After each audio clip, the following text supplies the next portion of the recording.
চঞ্চল চৌধুরী 2015 সালে প্রাক্তন প্রধানমন্ত্রী বেগম খালেদা জিয়ার বাসভবন ঘেরাও করার লক্ষ্যে বালির ট্রাকের যে কাহিনী, এইটা 9 বছর পর আবারও সামনে আসে।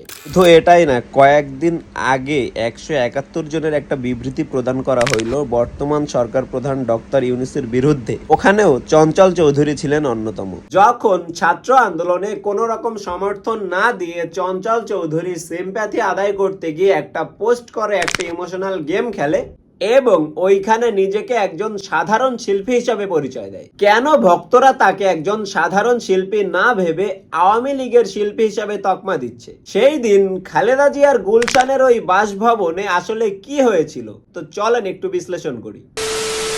2015 সালে ভোটারবিহীন একদলীয় নির্বাচন বর্জন করে বিএনপি নেতৃত্বাধীন 20 দলীয় জোট। তৎকালীন সরকার শেখ হাসিনা তখন খালেদা জিয়ার বাসার সামনে বালির ট্রাক দিয়ে তাকে এক প্রকার অবরোধ করে রাখে, বন্দী করে রাখে। ঠিক ওই সময় খালেদা জিয়ার গুলশান কার্যালয়ে ঘেরাও করার উদ্দেশ্যে আওয়ামী লীগের যুগ্ম সাধারণ সম্পাদক দীপু মনির সাথে অভিনেতা চঞ্চল চৌধুরী, জাহিদ খান, তুষার খান, আজু খাদেম, নিপুণ সহ আরো অনেকে যায়। দীর্ঘ 1 ঘন্টা তারা মিছিল মিটিং করে খালেদা জিয়ার বাসভবনের উদ্দেশ্যে রওনা দেয়। ওই সময়ে চঞ্চল চৌধুরী বলেন, পেট্রোল বোমা মেরে হাজার হাজার মানুষকে পোড়ানো হচ্ছে, ঝলসানো হইতেছে, তারা মারা যাচ্ছে। আমরা এই সন্ত্রাসী কার্যক্রম সাপোর্ট করি না। দেখেন, নির্বাচনের সময় নৈরাজ্য হয় এবং সেইটা যদি হয় প্রধান বিরোধী দলকে বাদ দিয়ে, তাহলে নৈরাজ্য আরো বেড়ে যায়। সেইটা যে কোনো সরকারের সময় হইতেই পারে, যে কোনো বিরোধী দল করতেই পারে এবং একজন সাধারণ মানুষ সচেতন শিল্পী হিসাবে এটার বিচার চাইতেই পারে। সাথে সাথে সাজু খাদেম,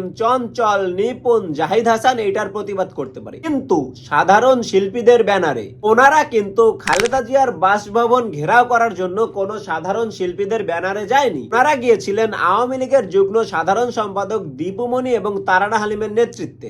আওয়ামী লীগের ব্যানারে একজন প্রাক্তন প্রধানমন্ত্রীর বাসা ঘেরাও করে উনি যখন নিজেকে একজন সাধারণ শিল্পী দাবি করেন, তখন মানুষ ওনাকে বুলি করবেই। এইটা কি উনি পেশাগত কারণে করেছিলেন? উনি দাবি করতেছেন পেশাগত কারণের কোনো বাইরে উনি রাজনীতিতে জড়াননি, অথচ উনি আওয়ামী লীগের ব্যানারে খালেদা জিয়ার বাসা ঘেরাও করতে গিয়েছিলেন। অথচ সাধারণ শিল্পীর জায়গা থেকে চলমান ছাত্র আন্দোলনে উনি কোনো প্রতিবাদ করেননি, না ওনাদের সাথে কথা বলেছেন, না মাঠে গিয়েছেন, না পোস্ট করেছেন। উনি অজুহাত হিসাবে দাঁড় করিয়েছেন ওনার মায়ের অসুস্থতা। অথচ ঠিকই উনি ওনার অ্যাপোলজিতে 2টা বড় বড় প্যারাগ্রাফ পোস্ট করেছেন। শুধুমাত্র আওয়ামী লীগের ব্যানারে প্রাক্তন প্রধানমন্ত্রী খালেদা জিয়ার বাসভবন ঘেরাও না, উনি ওনার কথাবার্তা দিয়ে বাংলাদেশের মানুষকে বিভিন্ন সময় কষ্ট দিয়েছেন। মানুষ পর্দায় ওনার আয়নাবাজি দেখলেও বাস্তবে উনি একজন আয়নাবাজ। যেই চেতনা বিক্রি করে হাসিনা এতদিন ডিক্টেটরশিপ চালিয়ে আয়নাঘর প্রতিষ্ঠা করেছিল, উনি নিজেও ওই চেতনার ব্যবসায়ী। শুধুমাত্র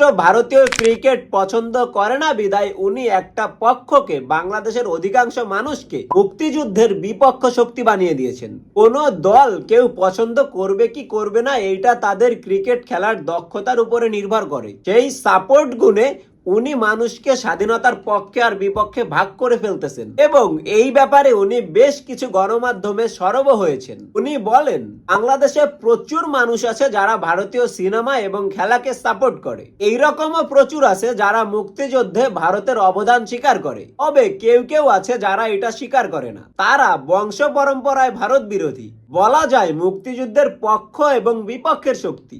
যারা বিপক্ষের শক্তি তারা পাকিস্তানকে সাপোর্ট করে। আমি মনে করিয়ে দিতে চাই, ওই ম্যাচটা হয়েছিল ভারত এবং অস্ট্রেলিয়ার মধ্যে। এইখানে পাকিস্তান কিভাবে টানেন? দুইটা দেশের খেলা হয়েছে, কেউ ভারত সাপোর্ট করবে, কেউ অস্ট্রেলিয়া সাপোর্ট করবে। অথচ উনি এইখানে পাকিস্তান টেনে এনেছেন, চেতনা বিক্রি করেছেন এবং ওনার এই বয়ানটি একজন কট্টরপন্থী আওয়ামী লীগের বয়ান।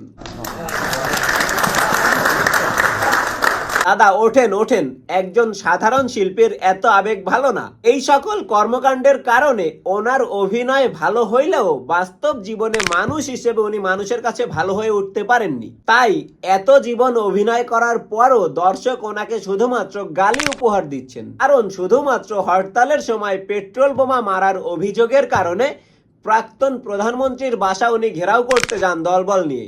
অথচ প্রমাণিত ডিক্টেটর হাসিনার এত অন্যায় নৈরাজ্যের পরে উনি তার পায়ে পড়ে থাকেন, ওঠেন না।